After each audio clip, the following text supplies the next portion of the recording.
Hello and welcome to One Take Wednesday, a series I'm doing where I discuss an NHL or hockey related topic, and I try and do it in a single take. That means no edits, no jump cuts, no removal of mistakes. So if you guys see a mistake, let me know down in the comments section below. The reason I'm doing these videos is trying to, increase my communication presentation skills, especially in front of a camera. So please, I'm counting on you guys to help me out. With that said, let's actually discuss the topic for this episode, and that is NHL contracts. It's coming to this time of year where, we're starting to see restricted free agents getting re-signed, entry-level contracts getting signed, and eventually, soon, free agents being signed.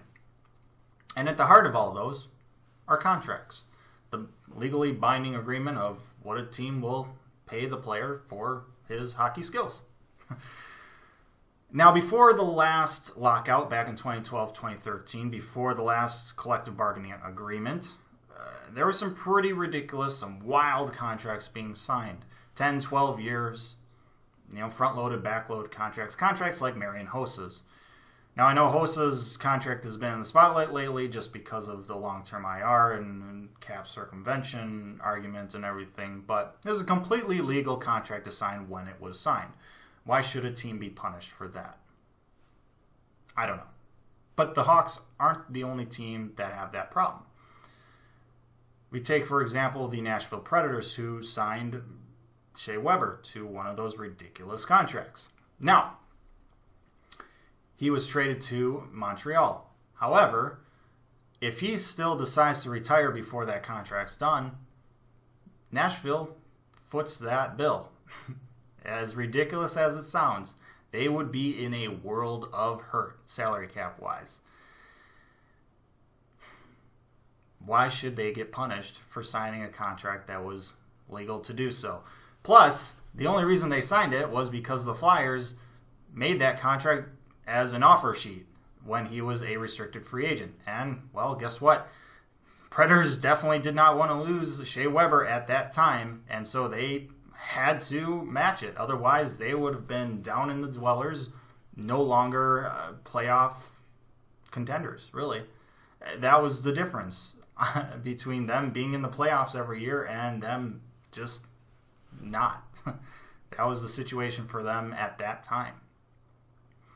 Now, with that said, I do want to talk about another thing with NHL contracts, and that is the actual details of the contracts. Since the CBA agreement, or the most recent one, contracts are pretty straightforward now. It's a certain amount of years, and then the money is the same across all those years. There's no front loading, no back loading.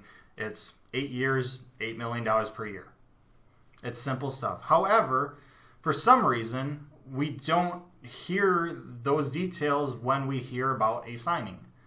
And that just is absolutely crazy. And it's all because of a taboo in our culture that doesn't want us talking about wages. And that is absolutely ridiculous. And this extends beyond hockey. There is no way we should not be talking about how much money we make. It just doesn't make any sense. Why should businesses be the only ones that deal with that part?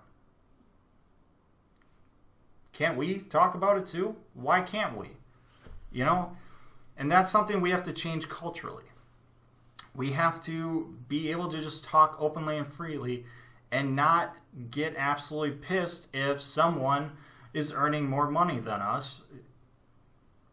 And we think that maybe we're a better worker.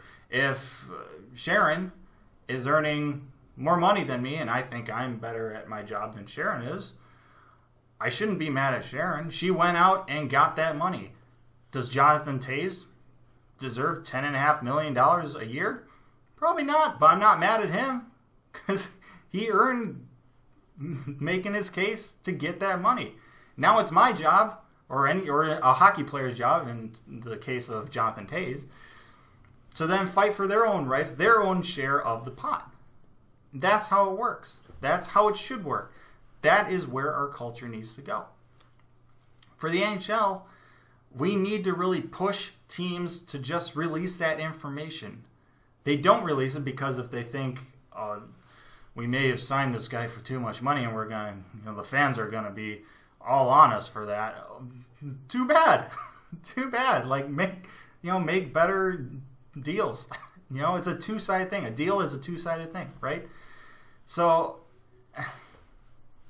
that's one of the things we need to really look out for. And I guess the point of this video is, as these contracts are getting signed, let's just keep pushing for details. Let's just try and just drive that train.